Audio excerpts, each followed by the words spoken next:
할렐루야. 좋은 아침입니다. 오늘 빌립보서 2장 순서죠. 5절부터 11절까지인데 여기에 가장 기독교의 핵심 교리인 인카네이션, 성육신 교리가 담아져 있습니다.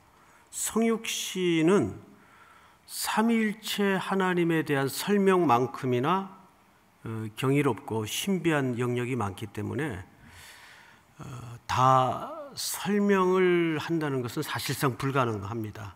많은 자료, 많은 저서들이 이 부분에 대해서 설명을 쏟아냈지만 그 또한 다 부분적으로 건드릴 뿐입니다.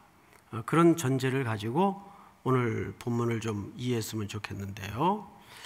우선 그 내용으로 들어가기에 앞서서 바울은 왜 이런 내용의 글을 쓰게 되었는가, 그것이 먼저 중요하겠죠.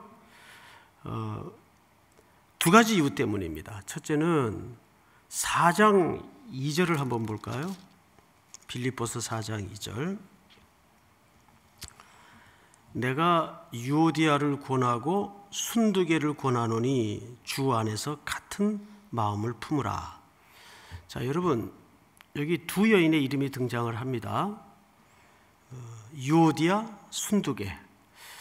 이 두 사람은 빌립보 교회 여성 리더십의 대표들입니다. 우리식으로 얘기하면 여전도회 회장, 또 제1여전도회 회장, 이런 격에 해당하는 여성 리더십이에요. 빌립보 교회는 그 출발 자체가 여성들에 의해서 모아진 출발의 근거가 있습니다.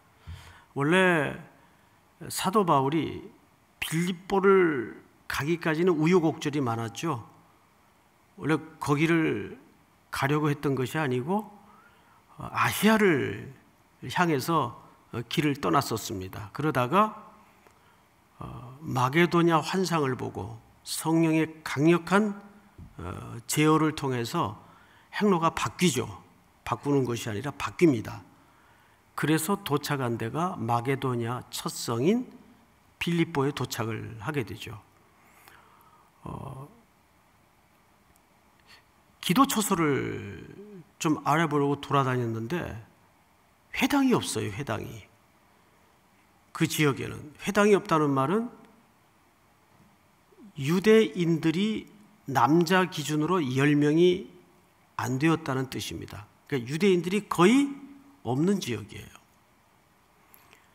그래서 강가에서 한 무리 여인을 만납니다. 그 중에 대표적인 여인이 루디아라는 여인이에요. 원래 이 루디아라는 말은 이름이 아닙니다. 우리식으로 얘기하면 청파동 댁, 안성 댁, 이 정도 표현으로 보면 정확합니다. 근데 이게 이제 세월이 지나다 보니까 거의 이름처럼 불려지거나 이해되어 왔어요. 어쨌든 이 집에서 결국은 교회가 시작이 됩니다. 근데 루디아는 원래 복음을 듣기 위해서 빌립보까지 흘러온 여인이 아닙니다. 말 그대로 장사를 하러 왔어요.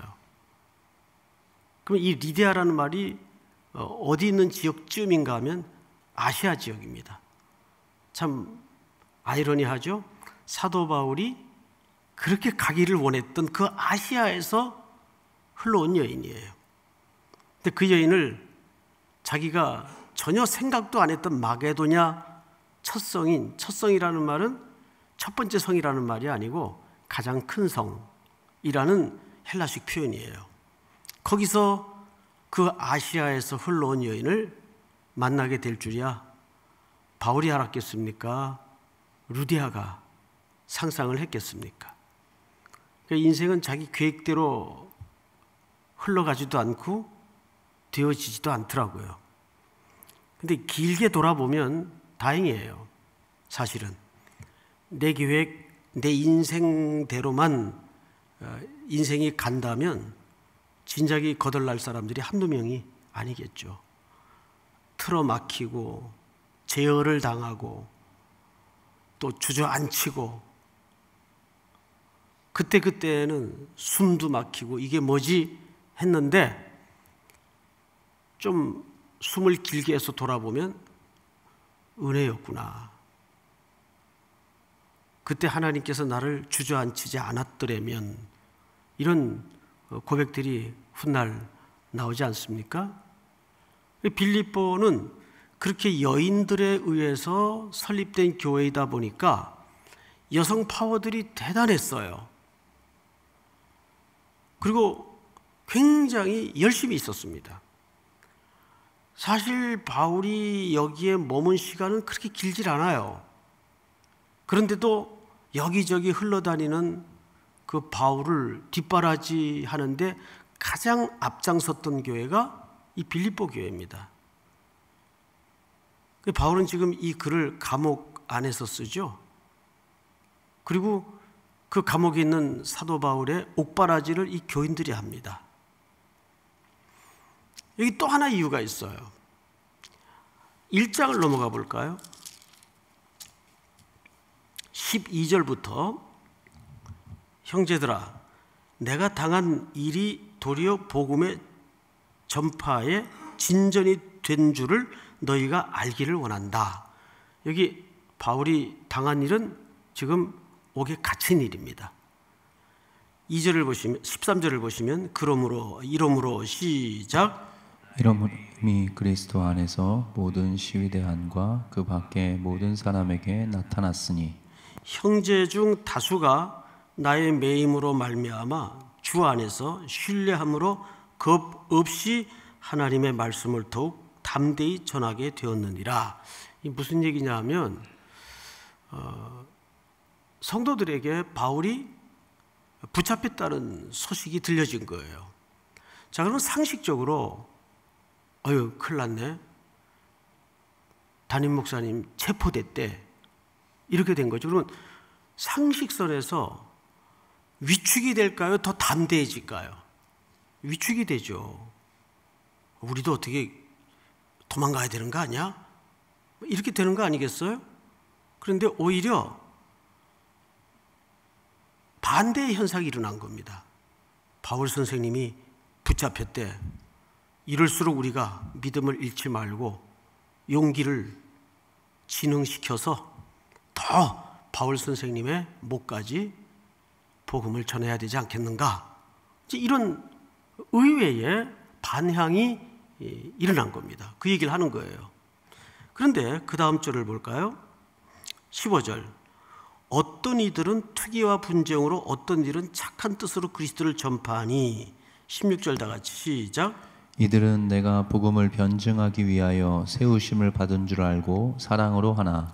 그들은 나의 매임에 괴로움을 더하게 할 줄로 생각하여 순수하지 못하게 다툼으로 그리스도를 전파하느니라. 자, 앞을 잠깐 보실까요? 무슨 얘기냐면 바울이 아무리 사도권을 가지고 복음을 전파한 이 교회 리더십을 가졌더라도, 심지어 예수님도 그런 일을 겪잖아요. 전부 다 지지하는 사람들은 아니란 말이에요. 거기에는 지지하는 사람도 있지만 반대하는 사람도 있었어요. 바울은 곳곳마다 특별히 또 사도권이라는 이 문제 때문에 시비를 많이 겪었죠. 예수님도 사역하시면서 얼마나 반대에 많이 부딪혔습니까? 그러니까 우리가 공동체에 속한 모든 이들에게 칭찬을 받기를 원한다는 것은 어불성설이에요. 그건 결백증입니다. 그건 불가능하고 그럴 수도 없습니다. 그건 저도 마찬가지예요. 똑같습니다. 누구든지 반대하는 사람이 있고 싫어하는 사람도 있어요. 아무리 해도 이건 생리적으로 안 되는 부분이 있단 말이에요.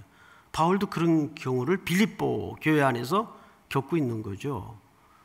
그러니까 이렇게 양극단의 모습이 나타난 겁니다. 바울 선생님이 붙잡혔대. 어떡하나? 이럴수록 우리가 용기를 잃지 말고 믿음으로 더 복음을 힘있게 전합시다 해서 선생님의 목까지 더 복음을 열심히 전한 사람들이 나타나는가 하면, 또 반대했던 사람들은 그럴 줄 알았어, 평소 행실이 좀 이상하더니, 자, 우리 이럴수록 우리도 복음을 열심히 전해서 평소 우리의 주장이 맞다는 것을 옥에 갇힌 바울에게 좀 보란듯 증명하는 게 좋지 않겠나 해서, 또 이 사람들은 반대하는 근거로 복음을 또 열심히 전하는 이상한 현상이 벌어진 거예요. 여기는 바울을 지지해서 복음을 열심히 전하고, 이쪽은 바울을 반대했기 때문에 갇힌 김에 아예 그 사람의 평소의 주장이 얼마나 허맹랑한 주장이었는가를 증명하기 위해서 복음을 열심히 전한 양극단의 현상이 일어났어요. 이걸 사도 바울이 들었단 말이에요. 듣고 나서 그 반응을 잘 보세요. 18절을 보시면, 그러면 무엇이냐? 거칠애로 하나 참으로 하나 무슨 방도로 하든지 전파되는 것은 그리스도니 이로써 나는 기뻐하고 또한 기뻐하리라. 이렇게 된 거예요. 다시 편하게 풀어 설명을 하자면, 아무려면 어떠냐? 나를 반대해서 복음을 전한들, 나를 지지해서 복음을 전한들, 예수만 전파되면 되는 거지 뭐. 나를 반대한 게 뭐 이렇게 대수고 나를 지지하는 게 뭐 이렇게 대단한 것이냐. 오직 그리스도만 전파되면 되는 거지. 세죠? 예, 여기까지 가야 된다는 거죠. 그럼 어떻게 하면 여기까지 갈 수 있을까요? 그 얘기를 오늘 2장에서 하는 거예요. 그 얘기를, 그리스도의 마음을 품으라. 자, 여러분, 우리는 왜 그럴 수 없냐 하면, 항상 모든 이 돌아가는 이치를 나를 중심으로 이해를 하는 기초가 있어요. 이게 나한테 유익일까 손해일까? 저 사람은 내 편이냐 적의 편이냐? 항상 어떤 일이 벌어지면 이 구조에서 빠져나오질 못해요. 이스라엘 백성들이 가나안 땅에 척 들어가서 여호수아가 제일 먼저 겪었던 일이 뭡니까? 여호와의 군대 대장을 만나요. 칼을 빼어들고 여리고 길목에 서죠. 그때 백성들을 대신하고 대표한 여호수아 입에서 나온 질문이 뭡니까? 너는 우리 편이냐 우리의 대적을 위한 편이냐? 다시요. 너는 우리 편이냐 우리 편이 아니냐? 이게 누가 물었던 질문이에요? 여호수아가 물었던 질문이에요. 바로 그 질문 속에 40년 방황의 핵심 원인이 담겨져 있는 겁니다.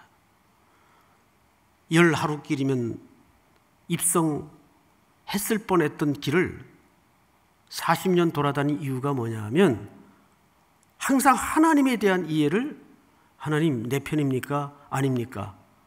이 카테고리를 벗어나지 못하는 거죠. 그러니까 그 하나님의 군대 대장이 뭐라고 대답을 합니까? 나는 하나님의 군대 대장으로 왔느니라.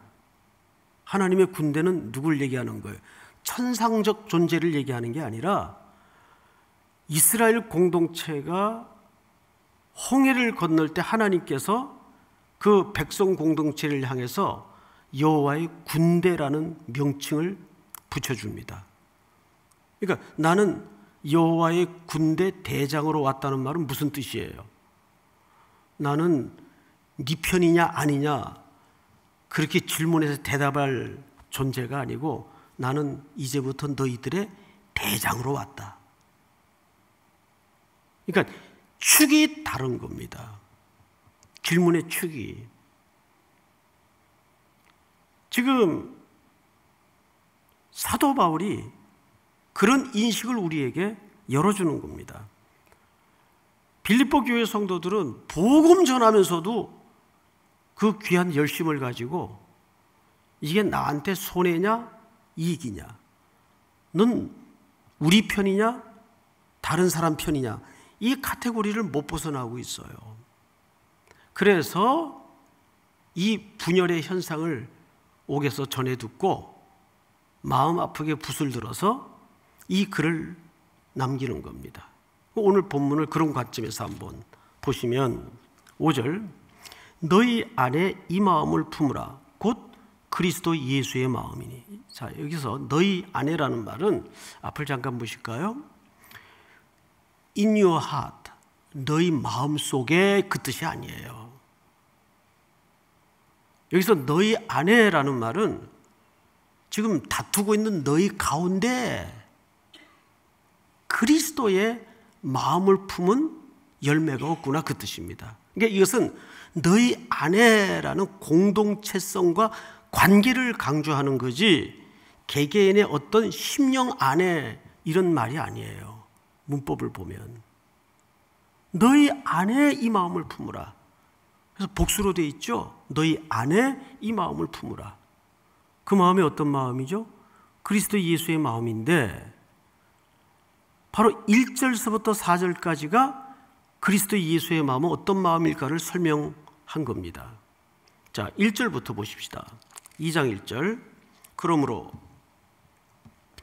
그리스도 안에 무슨 권면이나 사랑의 무슨 위로나 성령이 무슨 교제나 긍휼이나 자비가 있거든. 2절 시작. 마음을 같이하여 같은 사랑을 가지고 뜻을 합하며 한 마음을 품어 아무 일이든지 다툼이나 허용으로 하지 말고 오직 겸손한 마음으로 각각 자기보다 남을 낮게 여기고. 4절 시작. 각각 자기 일을 돌볼 뿐더러 또한 각각 다른 사람들의 일을 돌보아 나의 기쁨을 충만하게 하라. 네.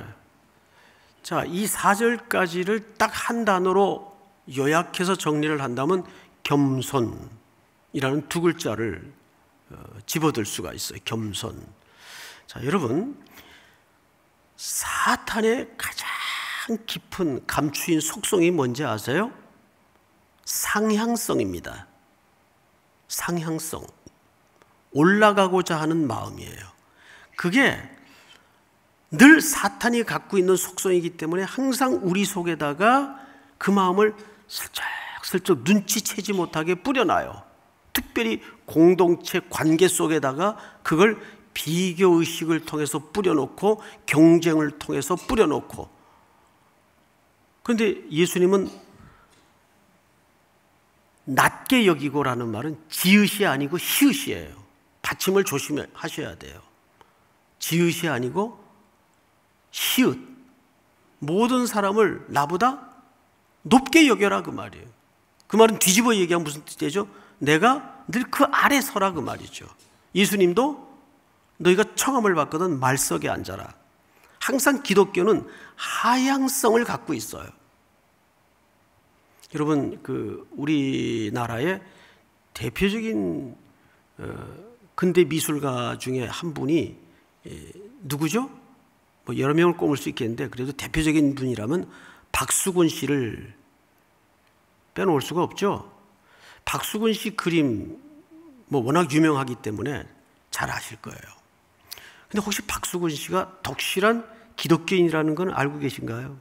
굉장히 독실한 크리스찬입니다. 근데 그분의 그림을 이렇게 보면 공통점이 하나 있어요. 첫째는 사람. 항상 사람이 등장을 해요. 거의 모든 그림에 사람이 등장을 하는데 그 사람들의 모습이 전부 서민들입니다. 아기여분 아낙네, 빨래터의 아낙네, 농부들, 이 사회에서도 평균 아래로 사는 사람들. 그리고 그 그림에 나타난 모든 배경이 너무 가난한 배경을 담고 있어요. 그래서 마치 박수근 씨 그림을 보면 예수님의 겸손한 모습을 만나는 느낌이 들 정도로 그 그림의 터치가 전부 하향성을 갖고 있어요. 근데 이사야 14장에 보시면 이런 본문이 있습니다. 14장, 너 아침의 아들 계명성이여 어찌 그리 하늘에서 떨어졌으며 너 열국을 엎은 자여 어찌 그리 땅에 찍혔는고. 이 천사장의 타락을, 사탄의 기원을 암시하는 내용들이죠. 다음 절 시작. 내가 내 마음에 이르기를 내가 하늘에 올라 하나님의 뭇별 위에 내 자리를 높이리라. 내가 북극 지폐의 산 위에 앉으리라. 자, 여기서도 보면 사탄이 스스로 말한 겁니다.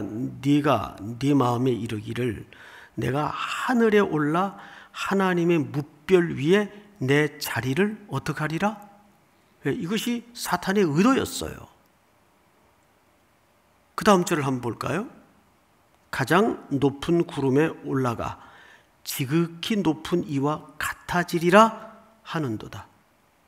이 사탄이 첫 인류의 대표인 아담을 유혹하여 넘어뜨릴 때에도 뭐라고 넘어뜨렸습니까? 네가 이 과실을 먹으면 눈이 밝아져 하나님같이 될 것이다. 하나님같이 될 것이다. 항상 사탄은 교만이라는 건 뭐냐면 올라가려는 거예요. 그리고 하나님같이 되려는 모든 의도와 시도를 총칭해서 교만이라고 합니다. 그런데 예수님은 그 타락한 병든 인류를 고치기 위해서 어떻게 하셨는가를 한번 볼까요?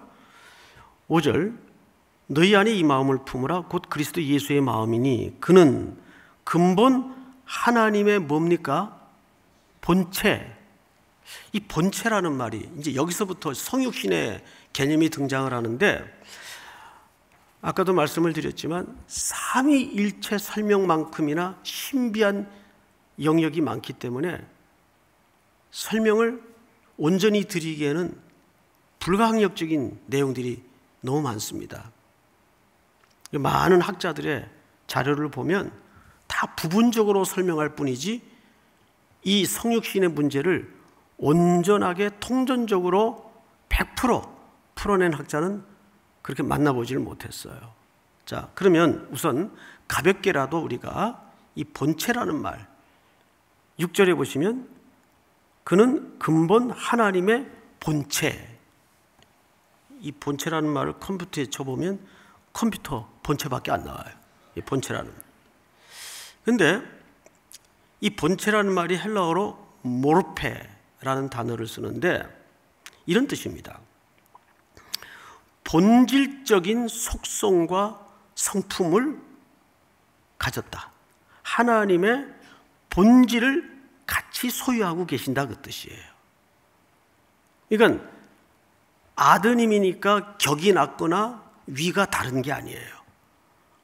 하나님과 동등한 본체를 가지셨어요. 속성과 영광과 지위와 격의 차원에서 예수님은 근본적으로 하나님의 본체이십니다. 자, 그런데 그 다음에 하나님과 동등됨을 취할 것으로 여기지 아니하시고 오히려 자기를 어떻게 해요? 비워 그랬어요. 비워.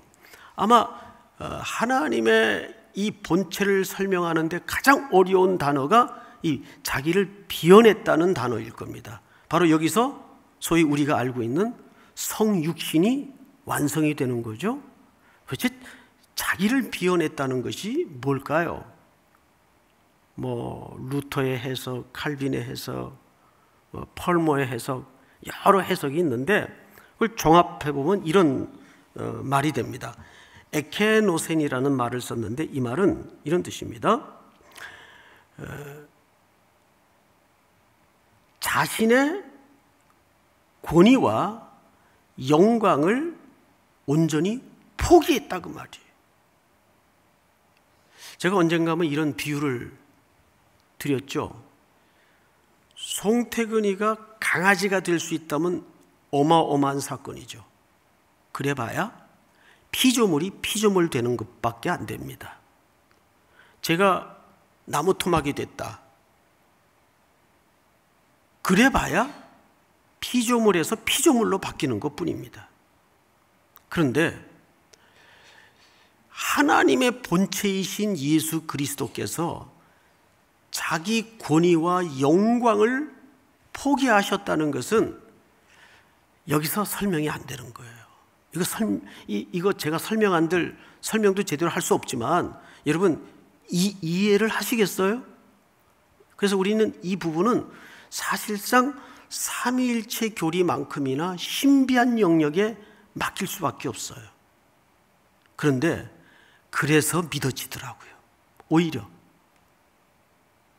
그래서 감격이 있더라고요. 아니, 지렁이만도 못한 나 같은 죄인을 위해서 그 영광의 본체를 포기하시고 십자가 위에서 우리를 위해서 죽으신 게 아니라고 말씀을 드렸죠. 우리를 대신해서 죽었어요. 이거 지적인 논리로 이해가 됩니까? 그래서 저는 이해가 안 돼서 그냥 믿어요. 이해할 수 없게 믿어요. 그런데 거기에 말로는 형용할 수 없는 감격이 있더라고요. 아니, 내가 뭔데? 나 같은 게 뭔데? 그 하나님이신 아드님이 자기의 모든 영광과 그 본체를 비워내시고 포기하시고 십자가의 가장 저주의 현장에서 온갖 모욕과 수치를 뒤집어 쓰고 대속의 죽음을 죽으시다니. 아직 이해가 안 돼요. 제가 주일 저녁에 누가복음 강해를 하면서 그런 말씀을 드렸죠. 십자가를 애도해서도 안 된다. 십자가를 추모해서도 안 된다. 더 교묘한 교만은 십자가 앞에 양심의 부끄러움을 느끼는 거예요. 양심에. 여러분 미안하지만 우리는 그런 양심이 없어요.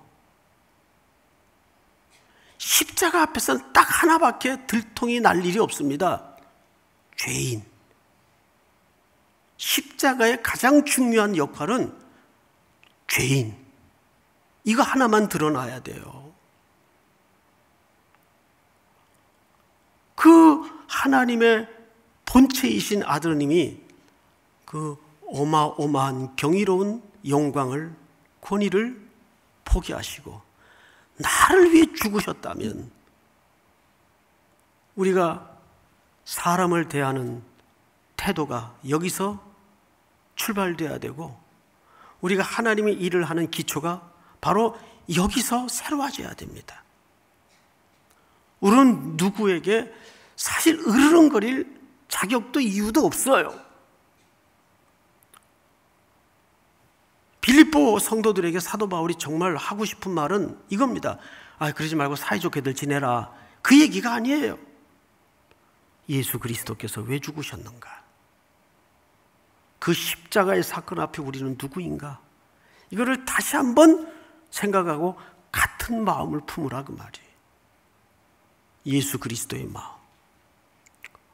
오늘 한 해를 마무리하는 즈음에 아침을 깨워서 이 말씀을 우리에게 들려주는 하나님의 깊은 이유가 있을 겁니다. 한 해 동안 상처 주었던 말들, 누군가의 분노했던 마음들 다 내려놓고 십자가에서 다시 사람을 이해하고 나를 정직하게 바라볼 수 있는 깊은 부르짖음과 기도가 있기를 주의 이름으로 축복합니다. 오늘 수요일이죠. 수요 예배를 위해서 기도해 주시고 이어지는 겨울 선교를 위해서 기도하시고 여러분들이 또 이 새벽 가지고 나온 제목들을 놓고 간절히 구원의 감사를 노래하면서 기도하시다가 일어서는 아침이 되기를 축복합니다. 우리 이 시간 다 같이 한번 소리내서 통성으로 기도하도록 하겠습니다. 사랑하시는 아버지 하나님 감사합니다. 오늘도 우리들에게 십자가 앞에 우리 모두를 세워주시고 우리 마음에 꽁꽁 감추어놨던 민낯을 드러내주시고